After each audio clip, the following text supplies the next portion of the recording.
السلام علیکم ورحمۃ اللہ وبرکاتہ۔ پیارے عزیزوں، کیسے آپ لوگ؟ امید کرتا ہوں انشاءاللہ آپ لوگ خیریت سے ہوں گے اور اللہ کے حفظ و امان میں ہوں گے۔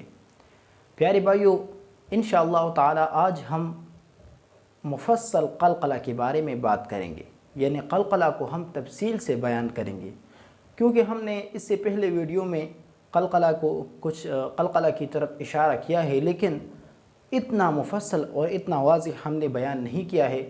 لہذا ہم آج انشاءاللہ تعالی جانیں گے اس ویڈیو میں کہ قلقلہ کو کس طرح استعمال کرنا چاہیے اور قلقلہ کسے کہتے ہیں، اور اسی طرح قلقلہ کے مراتب کیا ہے، یعنی مطلب کون کون سے حروف میں کس طرح کا قلقلہ کرنا چاہیے۔ تو پیارے بھائیو، سب سے پہلے تو ہم جانیں گے قلقلہ کے بارے میں۔ پیارے بھائیو، قلقلہ کا معنی ہے واپس آنا، جھٹکا دینا، واپس آنا، یعنی جس طرح آدمی ایک گیند کو یعنی دیوار پہ پھینکتا ہے تو وہ واپس آ جاتا ہے۔ کچھ حروف ایسے ہیں جہاں پہ بندہ جب وہ حروف ساکن ہوں تو اس وقت آدمی اس آواز کو دوبارہ گیند کی طرح لائے گا، اور وہ کون سی حروف ہے؟ وہ حروف ہے، اس کا مجموعہ ہے قطب، قطب، قطب، جدن، قاف، طا، با، جیم، دال۔ صرف 5 حروف ہے، صرف 5 حروف ہے جس میں آدمی قلقلہ کر سکتا ہے۔ اب اس میں قلقلہ ہم کس طرح کریں گے؟ پیارے بھائیو، جب یہ حروف ساکن آ جائے، قاف، طا، با، جیم، دال، ان حروف میں سے جب کوئی حرف ساکن آ جائے تو وہاں ہم قلقلہ کریں گے، یعنی وہاں ہم آواز کو دوبارہ لائیں گے۔ جس طرح آدمی گیند کو پھینکتا ہے اور وہ دوبارہ آتا ہے، تو اسی طرح آدمی دیوار پر گیند پھینکتا ہے اور وہ دوبارہ آتا ہے، اسی طرح بالکل اسی طرح ہم قلقلہ کو بھی کریں گے۔ مثلا ہم پڑھتے ہیں حمزہ قاف زبر، حمزہ قاف زبر، اق، اق، اق، آواز کو ہم دوبارہ واپس لائیں گے۔ پیارے بھائیو، آواز کو ہم دوبارہ واپس لائیں گے، یہی قلقلہ کی صورت ہے۔ اس کے لیے بہت سے مثالیں ہیں، لیکن اس سے پہلے مثالوں سے پہلے آپ کو یہ جاننا ہوگا کہ قلقلہ کے مراتب کیا ہے۔ پیارے بھائیو، قلقلہ کے مراتب کیا ہے؟ محترم بھائیو، سب سے پہلا جو قلقلہ ہوتا ہے، یعنی جو بڑا قلقلہ ہوتا ہے، وہ قاف میں ہوتا ہے۔ پہلے درجے کا جو قلقلہ ہوتا ہے وہ قاف میں پایا جاتا ہے۔ اس قاف میں سب سے پہلا جو قلقلہ ہے، یعنی جو قلقلہ کا پہلا مرتبہ ہے جس میں بڑا قلقلہ کیا جاتا ہے، اق، اق۔ اور اس کے بعد جو دوسرا درجہ ہے وہ طا کا ہے۔ پیارے بھائیو، دوسرا درجہ جو ہے قلقلہ میں وہ طا کا ہے۔ جس طرح پہلا درجہ قاف کا ہے، اسی طرح دوسرا درجہ طا کا ہے۔ پہلے درجہ میں بطریقہ اولا یعنی بڑا قلقلہ کیا جائے گا، اق، اق، اور دوسرے درجہ میں یعنی طا میں کچھ اس کے مطلب اس کی کمزوری کے ساتھ، یعنی قاف کے برابر نہیں بلکہ قاف سے ذرا کم کر کے قلقلہ کیا جائے گا، آتو، آتو، آتو۔ اور اس کے بعد جو تیسرا درجہ ہے، پیارے بھائیو، اس کے بعد جو تیسرا درجہ ہے وہ صرف با، جیم، دال میں پایا جاتا ہے، با، جیم اور دال میں۔ تیسرا درجہ یعنی اس میں قلقلہ اتنا قوی نہیں ہے، اس کا قلقلہ ذرا ہلکا ہوگا، ذرا ہلکی آواز میں اس میں ہم قلقلہ کریں گے، ہلکا آواز میں۔ مثلا اب، حمزہ با زبر اب، اج، اد، اس طرح ہم اس میں قلقلہ کریں گے۔ اور وہ جو قاف اور طا تھا اس میں قلقلہ قوی تھا، قاف میں بطریق اولا یعنی بالکل قوی، اور طا میں ذرا کمزور، یعنی قاف سے ذرا کم قلقلہ۔ اور اس میں جو ہے یہ تیسرے درجے کا ہے، یعنی اس میں طا سے بھی کم قلقلہ ہم کریں گے، یعنی اتنا بڑا قلقلہ ہم اس میں نہیں کریں گے، اتنا موٹا اور اتنا بڑا ہم نہیں کریں گے۔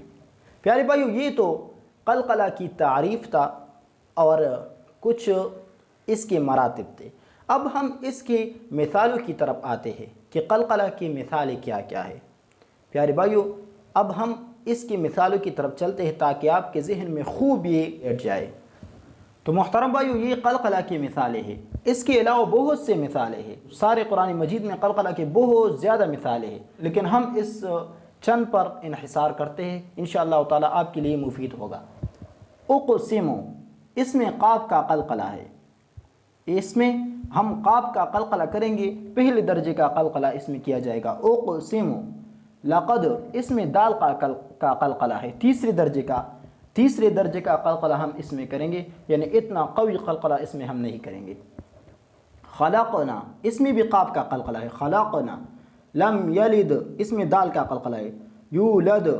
حبل، اس ساری مثالوں میں آپ دیکھیں جو قلقلہ والے حروف ساکن ہیں، تو ہم اسی وجہ سے اس پر قلقلہ کرتے ہیں، کیونکہ آپ دیکھیں یہاں پہ بھی قاف ساکن ہے، یہاں پہ قاف ساکن ہے، یہاں پہ دال ساکن ہے، یہاں پہ بھی دال ساکن ہے، یہاں پہ دال اور یہاں پہ با ساکن ہے، لہذا ہم اسی وجہ سے۔ اور طوا کی مثال اطعمہم، اطعمہم،